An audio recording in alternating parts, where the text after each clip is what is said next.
ಎಲ್ಲರಿಗೂ ನಮಸ್ಕಾರ boss welcome back to Sagar stories. Day 2 India vs England ಮೊದಲನೇ ಟೆಸ್ಟ್ ಪೋಸ್ಟ್ ಡಿ ಅನಾಲಿಸ್ಗೆ ಸ್ವಾಗತ. ಡೇ 2 ಇನ್ನೂ ಮುಗಿದಿಲ್ಲ, ಸಮಯ ಆಲ್ರೆಡಿ 10:25 ಆಗ್ತಾ ಬರ್ತೈತೆ. ಇವತ್ತು ಮಳೆ ಗಿಡ ಎಲ್ಲ ಬಂದಿರಲಿಲ್ಲ, ಸ್ವಲ್ಪ ಡ್ರ್ಯಾಗ್ ಮಾಡ್ತಾವ್ರೆ. ಇನ್ನೂ ಡಿಲೇ ಆಗೋಗ್ಬಿಡುತ್ತೆ ವಿಡಿಯೋ ಮಾಡೋದು ಅಂತ ಇವಾಗಲೇ ವಿಡಿಯೋ ಮಾಡ್ತಾ ಇದ್ದೀನಿ. ಸೊ ಡೇ 2 ಇನ್ನೂ ಎಂಡ್ ಆಗಿಲ್ಲ. ಇಂಗ್ಲೆಂಡ್ 279 ರನ್ನಿಂದ ಹಿಂದೆ ಇದ್ದಾರೆ. ಸೊ ಚೆನ್ನಾಗಿನೇ ಬ್ಯಾಟಿಂಗ್ ಆಡ್ತಾ ಇದ್ದಾರೆ. 2 ವಿಕೆಟ್ನ ಕಳ್ಕೊಂಡು 192 ರನ್ನ ಹೊಡೆದಿದ್ದಾರೆ. ಆಲಿಪಾಪ್ 90+ ಆಡ್ತಾ ಇದ್ದಾರೆ. ಆಲಿಪಾಪ್ ಕ್ಯಾಚ್ ಬಿಟ್ರಲ್ಲ ಅವರು. ಆಲಿಪಾಪ್ದು ಜಯಸ್ವಾಲು ನೋಡಿ ಸೆಂಚುರಿ ಹೊಡೆತರನೇ ಕಾಣಿಸ್ತಾ ಇತ್ತು ಇಲ್ಲಿ. ಆಲಿಪಾಪ್ ಜೊತೆಗೆ ಜೋ ರೂಟ್ ಜೊತೆಗೆ ಪಾರ್ಟ್ನರ್ಶಿಪ್ನ ಸಖತ್ತಾಗಿಯೇ ಬಿಲ್ಡ್ ಮಾಡ್ತಾ ಇದ್ದಾರೆ. ಈ ಕ್ಯಾಚಸ್ ಡ್ರಾಪ್ ಮಾಡಿರುವಂಥದ್ದು ನಮ್ಮ ಇಂಡಿಯನ್ ಟೀಮು, ಜೊತೆಗೆ ಫೀಲ್ಡಿಂಗ್ ಲ್ಯಾಪ್ಸ್ಗಳು ಏನಿದೆ, ಸೊ ಅದು ಏನಾದ್ರು ಚೆನ್ನಾಗಿ ಮಾಡಿತ್ತು ಅಂತಂದರೆ ಅದೆಲ್ಲ ಕ್ಯಾಚ್ ಡ್ರಾಪ್. ಟೆಸ್ಟಲ್ಲಿ ಕ್ಯಾಚಸ್ ವಿನ್ ಮ್ಯಾಚಸ್, ಟೆಸ್ಟಲ್ಲೇ ಅಲ್ಲ ಎಲ್ಲೇ ಆದರೂ ಅಷ್ಟೇ ಕ್ಯಾಚಸ್ ವಿನ್ ಮ್ಯಾಚಸ್ ಅಂತ ಯಾಕೆ ಹೇಳ್ತೀವಿ ಅಂದರೆ ಇದಕ್ಕೇ. 2 ಕ್ಯಾಚು, ಒಂದು ಜಡೇಜಾ ಅವ್ರು ಬಿಟ್ಟಂಥ ಕ್ಯಾಚು, ಒಂದು ಜಾಸ್ವಾಲ್ ಅವ್ರು ಬಿಟ್ಟಂಥ ಕ್ಯಾಚು. ಬೆನ್ ಡಕೆಟ್ ಅವ್ರು ಎಷ್ಟು 14 ಇದ್ದರು, ಅದನ್ನು ಜಡೇಜಾ ಅವ್ರನ್ನ ಡ್ರಾಪ್ ಮಾಡ್ತಾರೆ ಬುಮ್ರಾ ಅವರ ಬೌಲಿಂಗಲ್ಲಿ. ಈ ಕಡೆಯಿಂದ ಆಲಿಪಾಪ್ ಅವರೆಷ್ಟು 50 ಸಲ 60 ಸಲ ಇದ್ದರು. ಸೊ ಅವಾಗ ಒಂದು ಕ್ಯಾಚ್ನ ಡ್ರಾಪ್ ಮಾಡ್ತಾರೆ ಜಾಸ್ವಾಲ್ ಅವರು. ಥರ್ಡ್ ಸೆಷನ್ ಸ್ಟಾರ್ಟಿಂಗಲ್ಲಿ ಅಂತ ಕಾಣಿಸುತ್ತೆ. ಪಟನ ಉದುರಿಸ್ತಾ ಇದ್ದಂಗೆ ಈ ಕಡೆಯಿಂದ ಆಲ್ಮೋಸ್ಟ್ ಕ್ಲೋಸ್ ಟು 100ಗೆ ಬಂದಿದ್ದು. 100 ಹೊಡೆದಿಲ್ಲ, ಏನಾಗುತ್ತೋ ಗೊತ್ತಿಲ್ಲ. 95 ಬ್ಯಾಟಿಂಗ್ ಆಡಿದ್ರಿಂದ ಸೆಷನ್ನು ಮುಗ್ದಿಲ್ಲ. ನಾನು ಮುಂಚೆನೇ ವಿಡಿಯೋ ಮಾಡ್ತಾ ಇರೋದ್ರಿಂದ ಇಂಡಿಯಾ ಬ್ಯಾಟಿಂಗ್ ಬಗ್ಗೆ ಮಾತಾಡಲೇಬೇಕು. ಫಸ್ಟ್ ಸೆಷನ್ ಸ್ಟಾರ್ಟ್ ಮಾಡಿದ್ರು ಇವತ್ತು. Captain and wise captain Shubman Gill ಜೊತೆಗೆ ನಮ್ಮ ರಿಷಬ್ ಪಂತು. ಶುಭ್ಮನ್ ಗಿಲ್ಲು ಇವತ್ತು ಎಕ್ಸ್ಪೆಕ್ಟೇಷನ್ ಇತ್ತು ಡಬಲ್ ಸೆಂಚುರಿ ಏನಾದ್ರು ಇಳಿಸ್ಬಿಡ್ತಾರೆ ಅವರು ಅಂತ. ಇಳಿಸ್ಬೋದಾಗಿತ್ತು ಡಬಲ್ ಸೆಂಚುರಿ. ಅವ್ರು ಔಟ್ ಆಗಿದ್ದ ರೀತಿ ನೋಡಿ, ಬಶೀರ್ಗೆ 6 ಹೊಡೆಯೋಕೆ ಹೋಗ್ಬಿಟ್ಟು ಔಟ್ ಆಗಿದ್ದು. ಅದು ನೋಡಿ ಯಾರೂ ಇಲ್ಲ ಇವರು ಫೀಲ್ಡರ್ಸಲ್ಲಿ. ಆ ಕಡೆ ಯಾರೂ ಇಲ್ಲ ಫೀಲ್ಡ್ರು. ಸೀದಾ ಹೋಗ್ಬಿಟ್ಟು ಅಲ್ಲಿ ಫೀಲ್ಡರ್ ಕೈಗೆ ಹೊಡೆದಿರಲ್ಲ. ಲೆಗ್ ಸೈಡಲ್ಲಿ ಯಾರೂ ಫೀಲ್ಡ್ರಲ್ಲ ಬೌಲ್ಡ್ರಲ್ಲಿ. ಸೀದಾ ಹೋಗ್ಬಿಟ್ಟು ಅವ್ರ ಕೈಗೆ ಹೊಡೆದಿಲ್ಲ, ಬೇರೆ ಎಲ್ಲೂ ಹೊಡೆದಿಲ್ಲ, ಅವ್ರ ಕೈಗೆ ಹೊಡೆದಿರಲ್ಲ.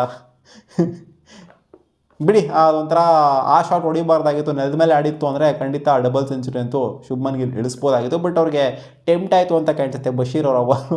ಅದಕ್ಕೋಸ್ಕರ ಇಕ್ಕಕ್ಕೆ ಅಂತ ಹೋಗಿದ್ರು. ಸೊ ಅವ್ರು ಔಟ್ ಆಗ್ತಾ ಇದ್ದಂಗೆ ಈ ಕಡೆಯಿಂದ ರಿಷಬ್ ಅಂತೂ ಒಂದು ಹ್ಯಾಂಡಲ್ಲಿ ಸ್ಟೆಬಿಲೈಸ್ ಮಾಡ್ಕೊಂಡು ಅವ್ನ ಅಜ್ಜಿ ಒಂಥರ ಇವತ್ತು ನೆನ್ನೆ ಅಷ್ಟೊಂದು ಅಗ್ರೆಸಿವ್ ಆಗಿ ಆಡಿರಲ್ಲ, ಇವತ್ತು ಅಗ್ರೆಸಿವ್ ಆಗೇ ಆಡಿದ್ರು. 6 ಮೇಲೆ 6 ಏರಿಸ್ತಾ ಇದ್ರು. ಆ್ಯಂಡ್ ಒಂದು ಸ್ಟಂಪ್ ಆಪರ್ಚುನಿಟಿ ಕೂಡ ಮಿಸ್ ಆಯಿತು ಬಶೀರ್ ಅವರ ಬೌಲಿಂಗಲ್ಲಿ ಅಂತ ಕಾಣಿಸುತ್ತೆ. ಹೌದು, ಅವ್ರ ಬೌಲಿಂಗಲ್ಲಿ ಮಿಸ್ ಮಾಡಿದ್ದೇನೆ. ಹೆವಿ ಕಾಸ್ಟ್ ಏನಾಗಿಲ್ಲ, 120+ ಅಲ್ಲಿದ್ರು. 130+ ಅದು ಕ್ಯಾರಿ ಆಯಿತು ಅಷ್ಟೇ. ಒಂಥರ ಕ್ಲೂಲೆಸ್ ಆಗೋಗ್ಬಿಟ್ಟು ಟಂಗ್ ಆಗ್ತಂಥ ಬಾಲು ಆ ಸೀಮ್ ಆಯ್ತಲ್ಲ, ಆ ಸೀಮಿಗೆ ಕ್ಲೂಲೆಸ್ ಆಗೋಗ್ಬಿಟ್ರು ರಿಷಬ್ ಪಂತ್ ಅವರು. LBW ಆಗ್ತಾ ಇದ್ದಂಗೆ ಅಲ್ಲಿ ಬೇರೆ ಆಪ್ಷನ್ ಇರಲ್ಲ, ವಾಕ್ ಮಾಡಬೇಕಾಗಿತ್ತು. ಯಾಕಂದರೆ ಅಲ್ಲಿ ಅವ್ರು ಟ್ರೈ ಕೂಡ ಮಾಡಿರಲಿಲ್ಲ. ಬ್ಯಾಟ್ ಎಲ್ಲೋ ಇತ್ತು, ಅಲ್ಲಿ ಪ್ಯಾಡ್ಸ್ ಹೊಡೆದೋಗಿತ್ತು. ಒಂಥರ ಆ ಥರ ಸೀಮ್ ಆಯಿತು ಅಂತಂದರೆ ಖಂಡಿತ ಆಡೋದಂತೂ ಕಷ್ಟ ಆಗೇ ಆಗುತ್ತೆ. ಸೊ ರಿಷಬ್ ಪಂತ್ ಸಾಕಾತ್ ಪರ್ಫಾರ್ಮೆನ್ಸ್ ಕೊಡಿದ್ರೆ ನೋಡಿ. 3 ಜನ ಸೆಂಚುರಿ ಇಳಿಸಿದ್ದಾರೆ ಗುರು. ಶುಭ್ಮನ್ ಗಿಲ್ಲು, ಯಶಸ್ವಿ ಜಾಯ್ಸ್ವಾಲ್ ಜೊತೆಗೆ ರಿಷಬ್ ಪಂತ್ 3 ಜನ ಇಳಿಸಿದ್ರು. ಇನ್ನು ಇವ್ರ ಕಡೆ ಯಾರ್ಯಾರು ಇಳಿಸ್ತಾರೋ ಗೊತ್ತಿಲ್ಲ.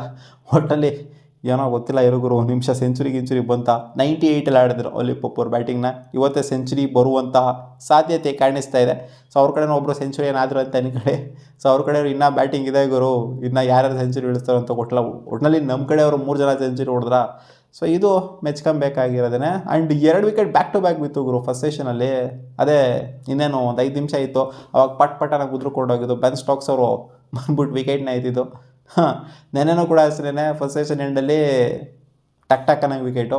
ಇವತ್ತು ಅಷ್ಟೇ ಫಸ್ಟ್ ಸೆಷನಲ್ಲಿ ಪಟ್ ಅನ್ನಂಗೆ ವಿಕೆಟು. ಶಾರ್ದುಲ್ ಠಾಕೂರ್ ಕೂಡ ಬಂದ್ಬಿಟ್ಟಲ್ಲಿ ಅನ್ನಂಗೆ ಎಡ್ಜ್ ಹೊಡ್ಕೊಂಡು ಔಟ್ ಆಗಿದ್ದು. ರಿಷಬ್ ಪಂತ್ ಮತ್ತು ಶಾರ್ದುಲ್ ಠಾಕೂರ್ ಪಕ್ಕದಲ್ಲಿ ಔಟ್ ಆಗ್ತಾ ಇದ್ದಂಗೆ ಫಸ್ಟ್ ಸೆಷನ್ ಎಂಡ್ ಆಯಿತು. ಆಲ್ಮೋಸ್ಟ್ ಎಷ್ಟು 90+ ರನ್ಸು ಬಂದಿದೆ ಫಸ್ಟ್ ಸೆಷನಲ್ಲಿ. ಅವ್ರು ಕಳ್ಕೊಂಡಿದ್ದು ಎಷ್ಟು ಇವತ್ತು ಅವರು 4 ವಿಕೆಟನ್ನು ಕಳ್ಕೊಂಡಿದ್ದೀವಿ ಫಸ್ಟ್ ಸೆಷನಲ್ಲಿ. ಅಲ್ಲಿಂದ ಏನು ಹೆವಿ ನಾವೇನು ರನ್ನನ್ನು ಗಳಿಸೋಕ್ಕಾಗಿಲ್ಲ. ಅಲ್ಲಿ ಫಸ್ಟ್ ಸೆಷನ್ ಎಂಡ್ ಆಗ್ತಾ ಇದ್ದಂಗೆ 450+, 454 ಏನೋ ಇತ್ತು. ಅಲ್ಲಿಂದ ನಾವು ಸೆಟಲ್ ಆಗಿದ್ದು 470+ಗೆ. ಅಲ್ಲಿಂದ ಆಲ್ಮೋಸ್ಟ್ ಒಂದು 20 ರನ್ ಕೂಡ ಬಂದಿಲ್ಲ. 3 ವಿಕೆಟ್ ಪಟ ನಂಗೆ ಉದುರ್ಕೊಂಡು ಹೊರಟೋಯ್ತು. ಸಿರಾಜ್ ಅಣ್ಣ ಒಬ್ಬರೇ ಒಂಥರ ವಿವಿಯನ್ ಸಿರಾಜ್ ಅಣ್ಣಂತರ ನಾಟ್ಔಟ್ ಆಗಿ ನಿಂತ್ಕೊಂಡಿದ್ದಲ್ಲಿ. ಯಾವಾಗಲೂ ಸಿರಾಜ್ ಅಣ್ಣ ನಾಟ್ಔಟ್ ಉಳ್ಕೊಳ್ಳೋ ಥರ ಆಗೋಗುತ್ತೆ. ಈ ಕಡೆಯಿಂದ ಬುಮ್ರಾ ಅವ್ರ ವಿಕೆಟ್ ಇರ್ತಾರೆ, ಟಂಗ್ ಅವರು ಹೆಡ್ ಜೋಡಿಸ್ತಾರೆ. ಈ ಕಡೆಯಿಂದ ಜಡೇಜಾ ಅವ್ರನ್ನ ಬೋಲ್ಡ್ ಮಾಡಿ ಹಾಕ್ತಾರೆ. ಸಖತ್ ಬೋಲ್ಡ್ ಅದಂದು ಜಡೇಜಾ ಅವ್ರದ್ದಾಗಿದ್ದು. ಜಡೇಜಾ ಅವ್ರು ರನ್ಸ್ ಹೊಡ್ಕೊಳ್ಳೋ ಮಾತ್ರ ಇದ್ರು. ಇವರೆಲ್ಲ ಯಾವಾಗಲೂ ಔಟ್ ಆಗೋಗ್ಬಿಡ್ತಾರೆ, ನಾನು ರನ್ಸ್ ಹೊಡ್ಕೊಳ್ಳೋಣ ಅಂತ ಅವ್ರನ್ನೇ ಬೋಲ್ಡ್ ಬೀಸಾಕ್ತಾರೆ. ಆ್ಯಂಡ್ ಪ್ರಸಿದ್ಧ ಕೃಷ್ಣ ಅವ್ರನ್ನು ಕೂಡ ಪ್ರಸಿದ್ಧ ಕೃಷ್ಣ ಏನು ದೊಡ್ಡ ವಿಚಾರ ಇಲ್ಲ, ಬೋಲ್ಡ್ ಬೀಸಾಕಿದ್ರು. ಟಂಗ್ ಅವರು 3 ವಿಕೆಟ್ನ ಅಲ್ಲಿ ಥರ್ಡ್ ಸೆಷನ್ ಸ್ಟಾರ್ಟಿಂಗಲ್ಲೇ ಎತ್ತಿ ಕಳಿಸ್ತಾ ಇದ್ದಂಗೆ ಇಂಗ್ಲೆಂಡ್ ಅವ್ರು ಬ್ಯಾಟಿಂಗ್ ಆಡೋಕ್ಕೆ ಅಂತ ಬಂದರು. ಸೊ ಮಳೆಯ ಕ್ವಾಟ್ಲೆ ಬೇರೆ ಇತ್ತು, ಸ್ವಲ್ಪ ಅಲ್ಲಿ ಇಲ್ಲಿ ಬಂದ್ಬಿಟ್ಟು ಹೋಗ್ತಾ ಇತ್ತು ಮಳೆ. ಸೆಷನ್ ಸ್ಟಾರ್ಟ್ ಆಗ್ತಾ ಇದ್ದಂಗೆ ಮೊದಲನೇ ಓವರಲ್ಲೇ ಬಂದಂಥ ವಿಕೆಟು ಅಲ್ಲಿ ಮೊದಲನೇ ಓವರೇ ಕ್ರಾಲಿ ಅವ್ರದ್ದು ಅವ್ನ ಅಜ್ಜಿ ಕ್ಲೂಲೆಸ್ ಆಗೋಗ್ಬಿಟ್ರು ಕ್ವಾರ್ಕ್ರು ಎಲ್ಲಿ ಬಂದು ಎಲ್ಲೋ ಹೊಡ್ಕೊಂಡು ಹೋಯ್ತು ಗುರು ಬಾಲು ಅಂತ ಎಡ್ಜ್ ಹೊಡ್ಕೊಂಡು ಹೋಯ್ತು ಅಂತ. ಸೊ ಒಂಥರ ಆ್ಯಪ್ ಮೊರೆ ಹಾಕೊಂಡು ಹೋದರು. ನಾವು ಅವಾಗ ಇಲ್ಲಾಗಿರೋ ಪಟ ನಂಗೆ ಬೀಳ್ತದೆ ನೋಡಿ ವಿಕೆಟ್ಸ್, ಈ ಮ್ಯಾಚ್ ನಮ್ಮದೇ ಅಂದ್ಕೊಂಡು ಫಸ್ಟ್ ಓವರಲ್ಲೇ ವಿಕೆಟ್ ಬೀಳ್ತಾ ಇದ್ದಂಗೆ ಅಲ್ಲಿಂದ ನಿಂತ್ಕೊಂಡ್ರು ನೋಡಿ ಗುರು ಬಂಡ್ ಡಕೇಟು ಜೊತೆಗೆ ಅಲ್ಲಿ ಪಾಪು ನಿಂತ್ಕೊಂಡವ್ರು ಹಂಗೇನೆ ಕಚ್ಕೊಂಬಿಟ್ಟು ಹಾಕೊಂಡು ಹಿಡ್ಕೊಂಬಿಟ್ರು ಹಂಗೇನೆ. ಒಂದು ಚಾನ್ಸ್ ಕ್ರಿಯೇಟ್ ಆಗಿತ್ತು ಆ ಬಂಡ್ ಡಕೇಟ್ ಅವ್ರದ್ದು, ಕ್ಯಾಚ್ ಬಿಟ್ರಲ್ಲ ಅಲ್ಲಿ ರವೀಂದ್ರ ಜಡೇಜಾ ಅವರು ಜಸ್ಪ್ರೀತ್ ಬುಮ್ರಾ ಅವರ ಬೌಲಿಂಗಲ್ಲಿ. ಸೊ ಅದೊಂದು ಬಿಡ್ತು ಅಂದರೆ ಇನ್ನೇನು ಅಷ್ಟೇನಾಗಿ ಬೆಂಡಿಕೇಟ್ ಅವ್ರದ್ದು ಆಪರ್ಚುನಿಟಿ ಕ್ರಿಯೇಟ್ ಆಗಲಿಲ್ಲ. ಸೊ ಔಟ್ ಆದಂಥ ರೀತಿ ಅಲ್ಲೇ ಮತ್ತೆ ಜಸ್ಪ್ರೀತ್ ಬುಮ್ರಾ ಅವರು ಬಂದ್ಬಿಟ್ಟು ವಿಕೆಟ್ನ ಎತ್ತಬೇಕಾಗಿತ್ತು ಬೆಂಡಿಕೇಟ್ ಅವ್ರದ್ದು. ಅದಂತೂ ಕ್ರೇಜಿ ಬೋಲ್ಡು, ಎಡ್ಜ್ ಹೊಡ್ಕೊಂಡು ಹಂಗೆ ಟಿಳಿಂಗ್ ಅಂತ ಹಾರ್ಕೊಂಡೋಯ್ತು ಸ್ಟಂಪ್ಸು. ಸೊ ಅದೇನೋ ಔಟ್ ಆಗುವಂಥ ಬಾಲ್ ಏನಲ್ಲ, ಸೊ ಅದು ಒಂಥರ ಗೊತ್ತಿರೋದೇನೆ ಇನ್ಸೈಡೆಡ್ಸ್ ಆಯಿತು ಅಂದರೆ ಸಿಕ್ಕಾಪಟ್ಟೆ ಅನ್ಲಕ್ಕಿ ಡಿಸ್ಮಿಸಲ್ ಅಂತ ಹೇಳಿದರೆ. ಇನ್ಸೈಡೆಡ್ಸ್ ಆಗ್ಬಿಟ್ಟು ಅದು ಬೋಲ್ಡಿಗೆ ಹೊಡಿತು ಅಂದರೆ ಇನ್ನೂ ಸಿಕ್ಕಾಪಟ್ಟೆ ಅನ್ಲಕ್ಕಿ ಡಿಸ್ಮಿಸಲ್. ಅದು ಎಲ್ಲಿ ಬೇಕಾದ್ರೂ ಹೋಗ್ಬೋದಾಯಿತು ಬಾಲ್, ಅದು ಬೋಲ್ಡಿಗೆ ಹೊಡಿತು. ಒಟ್ನಲ್ಲಿ ಬುಮ್ರಾ ಅವ್ರಿಗೇ ಸಿಗಬೇಕಾಗಿತ್ತು, ಜಡೇಜಾ ಅವ್ರು ಕ್ಯಾಚ್ ಇಟ್ಕೊಂಡಿರಲ್ಲ ಅಲ್ಲಿ. ಈ ವಿಕೆಟು ಬಂಡೇಕೇಟ್ ಅವರ ವಿಕೆಟು ಅವ್ರಿಗೇ ಸಿಕ್ತು. ಆಯಿತು ಗುರು ಅಲ್ಲಿ ಪಪ್ಪಿಗೆ 100. ಇನ್ನೂ ಸೆಷನ್ ಮುಗ್ದಿಲ್ಲ, 100 ಆಗಿದೆ. ಬಹುಶಃ ಇವಾಗ ಮುಗಿಬೋದು ಅಂತ ಕಾಣಿಸ್ತದೆ. ನನ್ನ ವಿಡಿಯೋ ಹಾಕೋಷ್ಟು ಪಕ್ಕ ಮುಗಿದಿರುತ್ತೆ ಸೆಷನು. 100 ಆಯಿತು. ಇವಾಗ ಒಂದು 27 ರನ್ ಹೊಡೆದಿದ್ದಾರೆ. ಈ ಕಡೆಯಿಂದ ಆಲಿ ಪಾಪು ಜೊತೆಗೆ ಬಂಡೇಕೇಟ್ ಅವರ ಪಾರ್ಟ್ನರ್ಶಿಪ್ ಬಂತು, ಆಲ್ಮೋಸ್ಟ್ 100 ರನ್ ಪಾರ್ಟ್ನರ್ಶಿಪ್ ಬಂತು. ಸೊ ಥರ್ಡ್ ಸೆಷನ್ ಸ್ಟಾರ್ಟಿಂಗಲ್ಲಿ ಬಿದ್ದಂಥ ವಿಕೆಟು. ಓಕೆ, 2 ವಿಕೆಟ್ನ ಕಳ್ಕೊಂಡಿದ್ರೆ ಇಂಡಿಯಾದವ್ರನ್ನೂ ಕೂಡ ಸಖತ್ತಾಗೇ ಆಡಿದರು ಡೇ 1ಅಲ್ಲಿ. ಸೊ ಇವರು ಕೂಡ ಸಖತ್ತಾಗೇ ಆಡಿದರೆ 200+ ಹೊಡೆದ್ರೆ, 2 ವಿಕೆಟ್ನ ಕಳ್ಕೊಂಡು 206 ರನ್ನ ಹೊಡೆದಿದ್ದಾರೆ. ವಾಲಿಪಾಪ್ ಮಸ್ತಾಗಿ ಆಡ್ತಾಯಿದ್ದಾರೆ. ಈ ಕಡೆ ಜೋ ರೂಟು ಕೂಡ ಮಸ್ತಾಗಿ ಆಡ್ತಾಯಿದ್ದಾರೆ. ಮೆಚ್ಚಬೇಕಾಗಿರೋದಿಲ್ಲಿ ಬುಮ್ರಾ ಅವರ ಪರ್ಫಾರ್ಮೆನ್ಸ್ನ. ಆ್ಯಂಡ್ ಪಾಪ ಅಲ್ಲಿ 2 ಕ್ಯಾಚ್ ಬೇರೆ ಡ್ರಾಪ್ ಆಗಿದೆ. ಸಿರಾಜಣ್ಣ ಒಂದು LBW ಆಪರ್ಚುನಿಟಿ ಬೇರೆ ಕ್ರಿಯೇಟ್ ಆಗಿತ್ತು, ಅದನ್ನು DRS ಬೇರೆ ತೊಗೊಂಡ್ಬಿಟ್ರು. ಅಲ್ಲಿ ಯಾವ LBWನೂ ಇಲ್ಲ, ಬದನೆಕಾಯಿನೂ ಇಲ್ಲ ಅಂತ ಜೋ ರೂಟ್ ಅವರು ಅಲ್ಲಿ. ಅದು ಹೌದು, DRS ತೊಗೊತಾ ಇದ್ದಂಗೆ ಶಿಫ್ಟ್ ಆಯಿತು. ಬೇರೆ ಏನೂ ಆಗಿಲ್ಲ ಅಲ್ಲಿ ಇವತ್ತು.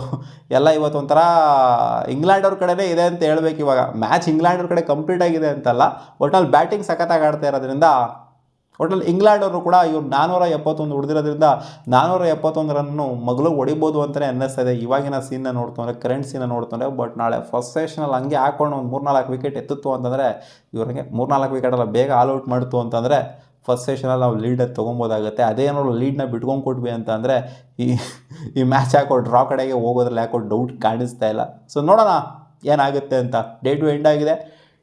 ಡ್ರಾ ಆಗಬಾರ್ದು ನನ್ನ ಪ್ರಕಾರ ಈ ಮ್ಯಾಚು, ರಿಸಲ್ಟ್ ಬರಬೇಕು. ಸೊ ವೆಯ್ಟ್ ಮಾಡ್ತೀವಿ ರಿಸಲ್ಟ್ ಬರೋಕ್ಕೋಸ್ಕರ. ಮತ್ತೆ ಸಿಗೋಣ ಮುಂದಿನ ವಿಡಿಯೋದಲ್ಲಿ ಗಾಯ್ಸ್. ನಿಮ್ಗೆ ಏನು ಅನ್ನಿಸ್ತದೆ, ಈ ಮ್ಯಾಚು ಡ್ರಾ ಆಗುತ್ತೆ ಅಂತ ಅನ್ನಿಸ್ತದೆ ಅಥವಾ ರಿಸಲ್ಟ್ ಬರುತ್ತೆ ಅಂತ ಅನ್ನಿಸ್ತದೆ, ಕಾಮೆಂಟ್ ಸೆಕ್ಷನಲ್ಲಿ ಹಾಕಿ.